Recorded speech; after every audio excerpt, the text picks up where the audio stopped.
Hello, everyone. Welcome to Grown Leaders, the channel that explores common factors between community leaders to inform the leaders of tomorrow. Today, we have a very special guest, Tennessee House of Representatives Majority Leader William Lamberth. Representative Lamberth, how are you today? I'm doing great. How are you doing today? Great. So, to start out, tell everyone a little bit about yourself, what you do as a representative and the majority leader, and how you got to this place. Sure, Hadley. Thank you for asking that question. And so I grew up here in Sumner County, just like most of the folks that may be viewing this today. I went to Portland High School. My family's been here for 5 generations. And so we love Sumner County. And when I graduated high school, went to University of Tennessee, Knoxville, then William and Mary for law school, and met my wife in law school. We now have 2 kids. They're 11 and 9. And when I got out of law school, I began work as an assistant district attorney. It's a prosecutor. And I did that for several years and was very involved in our community. And a good friend of mine asked me if I would consider running for state representative. And so I went through the election cycle, and folks were kind enough to allow me to serve in this capacity. It's my 9th year doing this. So what I do for a living is I'm an attorney. That's what pays the bills. That's what provides for my family. But my service to our community is that I'm a state representative. And that means I represent you and all of our friends and neighbors down in Nashville in the different decisions that we make every single day. We help form the law. Every year, there are new bills that are filed that either take laws off the books or add laws onto the books. And a large part of my responsibility is being our voice for our community in that process. As majority leader, I also work very closely with the Senate majority leader, with the minority leader who represents the Democratic caucus. I'm a Republican, she's a Democrat, and we work well together to make sure we get good policy through. And then I also carry all of the governor's legislation. So that's the state budget, that's any of the bills that come up. So a lot of those policy conversations that are happening, again, I'm the voice for the Republican caucus in that, as well as being the voice for our community. Awesome, thank you. So, taking it back to your education and your schooling days, would you have considered yourself a leader growing up? Well, I hope so. What I was not in a leadership position in that regard. I wasn't president of my class or anything like that. But what I tried to do every day was just do the right thing. I was raised in a Christian home. I was raised in a good family. And I knew that my name, William Lamberth, is the same as my father and my grandfather and his father before him. And that's what my son is named. He's William Pierce Lamberth. He goes by Pierce. And so my name and my family's name was very important. And so I tried to be the type of student and the type of community just member that would step up and be a positive role model for those around me. So I tried to do the right thing. I didn't get involved in drugs or crime or, kind of wild living or anything like that. And in fact, tried to go completely the other direction and just stand up for what was right in every circumstance. And if I saw something that was wrong, I tried to help turn it around and make it right. And so in that regard, I do think that I've always tried to lead by just simply living right and trying to do the right thing in each circumstance. And most folks are drawn to that. If you do the right thing, if you stand up for what's right, if you're honest with people and you treat people the way that you would yourself would want to be treated, and you hold others up above your own interest, then that's leadership. A leader by example is definitely a leader. So, Absolutely. did you have mentors or people you looked up to help you get where you are today? Absolutely, dozens and dozens of them. And I mentioned my father and grandfather. My parents and grandparents were a huge part of my life. My pastors were a large part of my life, and I had several coaches along the way. I tell people I practiced a lot more football than I ever played. We had some great teams in the mid '90s in Portland, but I was not a fantastic player. I mean, I wasn't the star of the team or anything, but it was such a critical part of my education as a young man to become a part of a team, to learn to be an integral part of that team. And Coach Roger Perry was our football coach at the time. And so there were several people like Coach Perry, like pastors in my life, like family members, like different teachers that I had that were significant role models. And then when I got out of school, there was a man named Ray Whitley, who is still the district attorney to this day, who's been a very significant role model for me. Ray has been a prosecutor here in Sumner County for 50 years.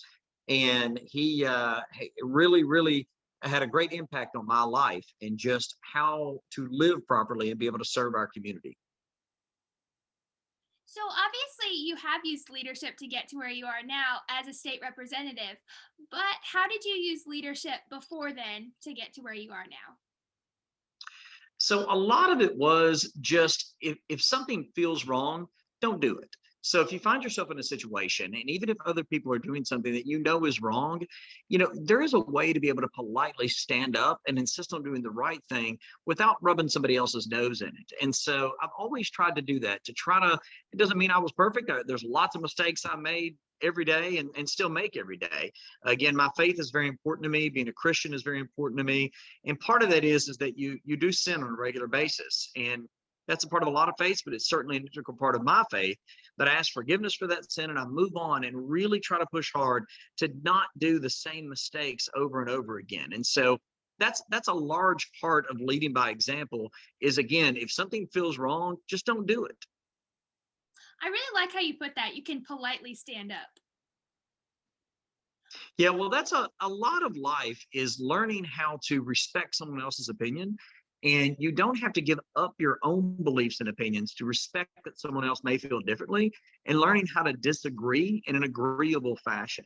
And it's amazing what you can learn from other folks if you're not shouting and screaming at each other, if you're not on social media, trying to get a zinger in or something. If you're really having a conversation just like you and I are right now, where you're listening and interacting with one another and trying to learn from the other person. A large part of who I am has really come about by, in every room that I'm in, I guarantee you, everybody in that room knows something that I don't know yet.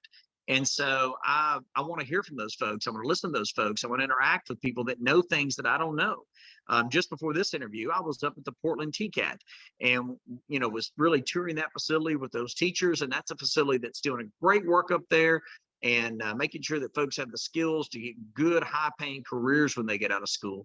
And every one of those teachers was telling me about programs that I didn't know about, from cosmetology to welding, to really, industrial manufacturing and everything else.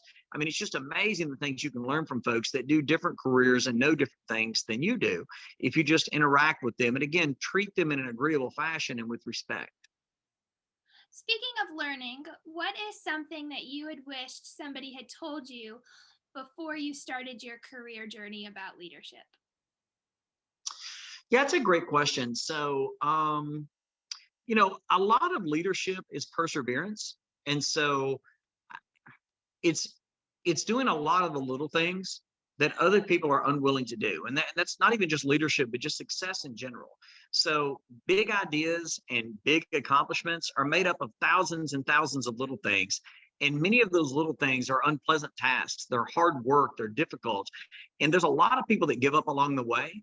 And I wish I had known at the beginning that, look, that little thing that you're doing, or this thing over here, here's how it's going to pay off. Because at the time, there were many times that I almost gave up in my journey.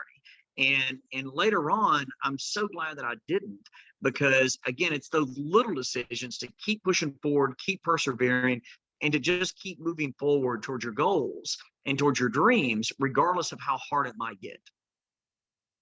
How do you execute the ideas so that you can accomplish all of those little steps getting to one big goal? Just keep pushing forward. I mean, it's you're going to run into brick walls. If you do it at 100 miles an hour. I mean, it just, keep working hard, but work smart as well. I mean, be very thoughtful about what you're doing. And back to, what I said a while ago, if it feels wrong, don't do it. But that doesn't mean if it's difficult, that you shouldn't do it. I mean, most of the things in life that are worth doing are really, really difficult. And there's so many people that just aren't willing to put in the time and the effort to accomplish those tasks. And so never give up, keep pushing forward. And there's nothing out there that is impossible for you to accomplish. Evolution is critical as a leader if you want to succeed. How have you seen yourself evolve as a leader? Well, Hadley, for me and my family, we're all talkers. I mean, we love visiting like this. We love talking with folks. We love people. I mean, our house has always been a loud house. I mean, that's just the way it is. And over time, I have learned to listen better. I mean, that is a skill that I've had to develop. It's something that is critical to being a good leader, is listening to other people and learning from them. But when you come from a family of talkers, sometimes it's hard to develop that skill of, the good Lord gave you two ears and one mouth, and your conversation should have that same equation in it, where you're listening twice as much as you're talking. So, but that has really been a skill that I have tried to and continue to try to master and to work on, is to make sure that I'm truly listening to what someone is telling me. And that doesn't mean you have to just sit there like a stone. It can be an interactive conversation depending upon the personality person you're talking to, but really listen to what somebody else is telling you. Don't just be thinking about, oh, what do I need to say next? Really listen to what they're saying. So my next question for you was, what is your priority in leadership? But would you say that listening is your priority in leadership? Yeah, just listening and loving on folks. And the loving on folks has never been a problem. I've always deeply, deeply loved other people. Again, that goes back to my faith. I mean, there's a very sweet lady in our community that passed a couple of years ago. And what she taught her children and what she taught me and every other kid in the community is that, you're no better than anybody else, but nobody else is any better than you are. I mean, we're all on an equal footing. And everybody has something to give. I mean, in every conversation, in every work environment, in every group or every team, everybody's got value to that team. And part of being a leader is helping pull that value out of others, hold them up above yourself, and make sure that their successes, you applaud those successes, the successes of someone else, even more vigorously than you would your own. You have to care about others more than yourself. And again, that's never been something I've struggled with. I love people. I mean, it's amazing how every single personality, it has a different, kind of way about going about a task. 10 people can, be assigned the same job and all do it in different ways. I've always been riveted by that. But yeah, no, I mean, that's just kind of listening and loving on folks. That is the biggest connection that I've made so far between you are my fifth interview, and every single leader I've talked to has said that the biggest thing in leadership is valuing every person. Do you think that there's one correct way to be a leader?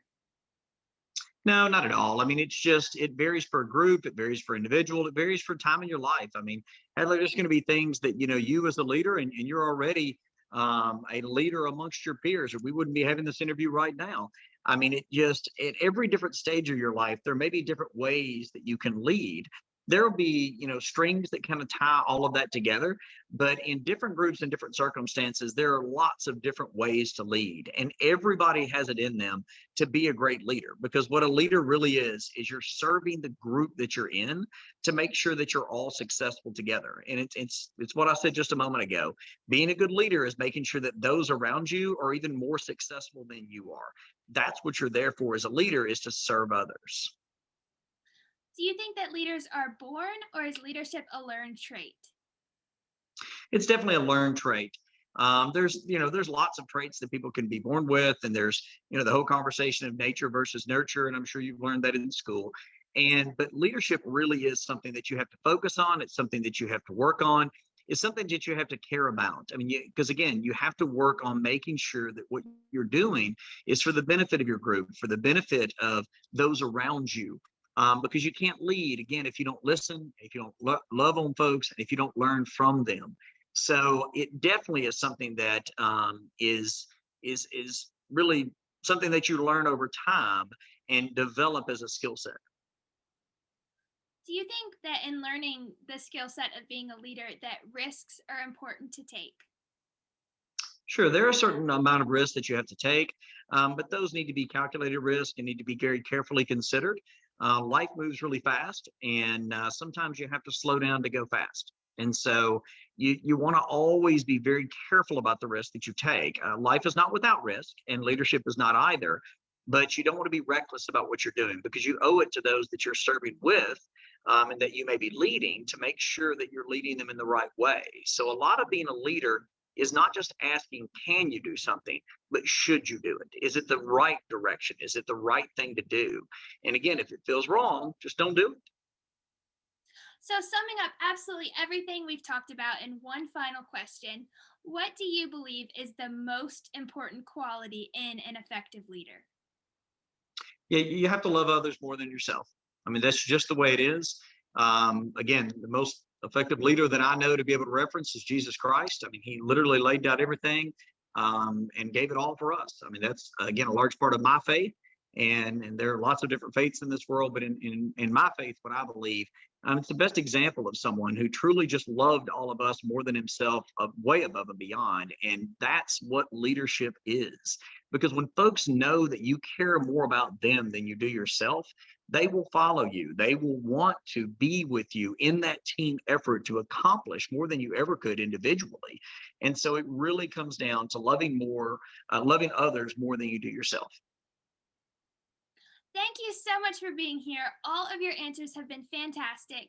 If you have any final words that you want to leave all of our viewers with, please feel free. But if not, thank you again. Well, Hadley, thank you so very much for doing this, and just thank you for being so involved in 4-H and everything else. It was a big part of my upbringing, and my children are already into it. My daughter, in fact, was doing some 4-H projects just the other day. The pandemic's been very tough on the 4-H program, but they're just kind of getting back up and going. And it just 4-H and FFA both made a huge part of helping develop me into the public servant I am now. And I'm so glad to see you being very involved in that, and so many other young folks. And thank you for your leadership amongst your peers and in your school and your community. I know you've got great things ahead of you, and thank you for allowing me to visit with you today.